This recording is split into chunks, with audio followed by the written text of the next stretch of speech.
That which we must say to the crowd is we worship a God, but it is the God that one adores without superstition.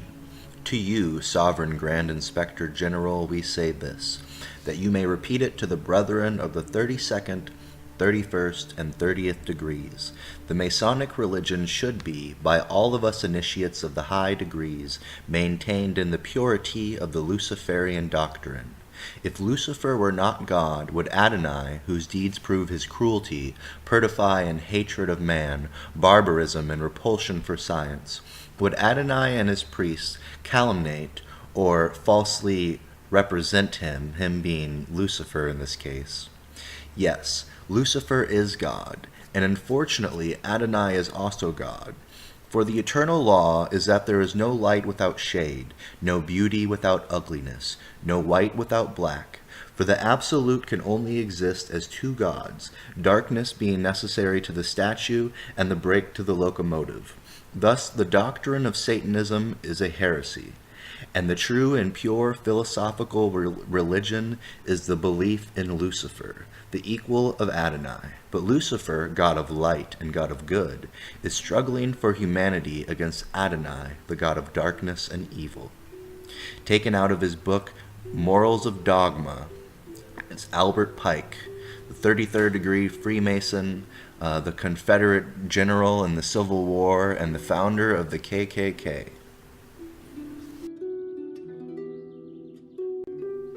Now, Abert Pike was well known for being involved in forms of sex magic and blood sacrifice magic, and all this being tied to his forming of the KKK, that he wore a ring for controlling demons, much as the famous Solomon's ring that he used for such practices, which we'll get to in just a while.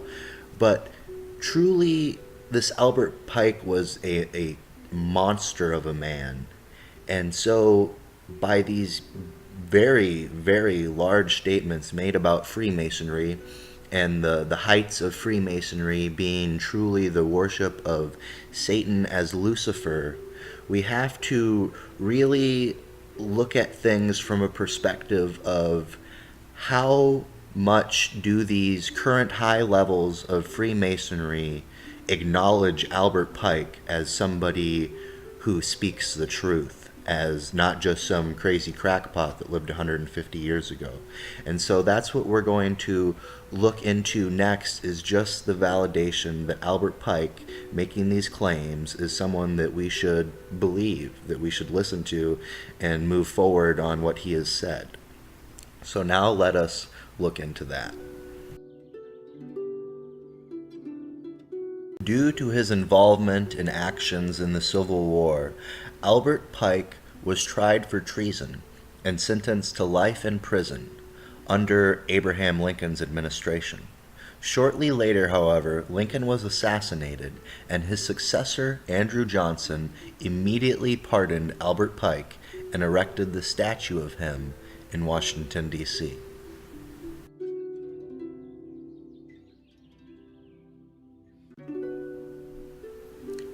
Here we have the House of the Temple. It is just over 100 years old. It lies in the heart of Washington, D.C., and it is known as the capital of Freemasonry, specifically Scottish Rite Freemasonry, which, by my understanding, is the oldest order of Freemasonry. And it is just chock full of evidence hiding in plain sight. So let's just take a short tour.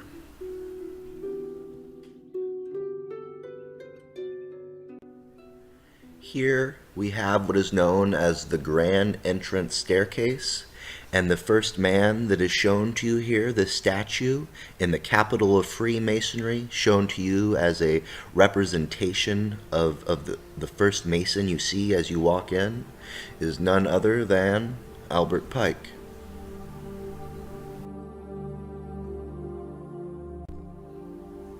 Next we have what is known as the Pillars of Charity. You'll see these double pillars a lot in Freemasonry, as passing through them is symbolic of knowledge and understanding, illumination as it is. You can see in the background there you have small fallen angel wings with the sun rays descending over the house of the temple. And then on the right here is, once again, Abert Pike.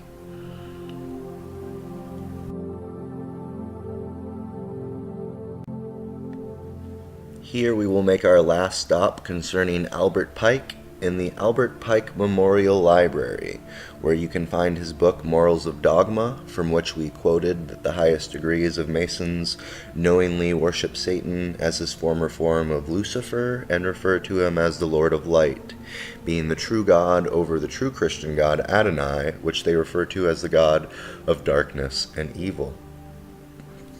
You can see the mark of the beast triangle there on the right underneath his picture. And I believe that this is sufficient evidence that Masons do truly revere and exalt Abert Pike as a Mason among Masons.